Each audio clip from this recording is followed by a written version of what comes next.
আমার ছাদ বাগানে গাছে যে খাদ্যগুলো দেওয়া হয় সেগুলো হচ্ছে এই যে চা পাতা। চাটা হওয়ার পরে পাতাটা ভালো করে জল দিয়ে ধুয়ে নিতে হবে। আর এই যে আমরা শাক সবজি যা যা কাটি সেগুলো এক জায়গায় করে রাখতে হবে। কলাতে প্রচুর পরিমাণের পটাশিয়াম আছে। কলা শুকিয়ে জলে ডুবিয়ে 2-3 ঘন্টা রেখে বা ওভারনাইট রেখে যে জলটা বের হবে এটা গাছে দিলে খুবই উপকার। এই যে ডিমের খোসা,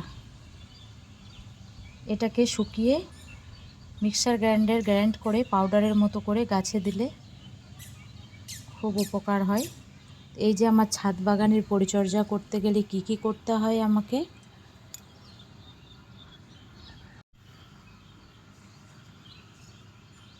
গাছে ছাই ব্যবহার করলেও খুবই উপকার।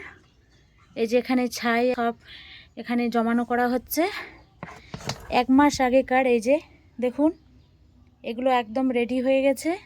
এটাকে এখন ড্রাই রোদ্রে রেখে এটাকে ভালো করে মাটির সঙ্গে মিক্সড করতে হবে, তারপরে গাছে দিতে হবে।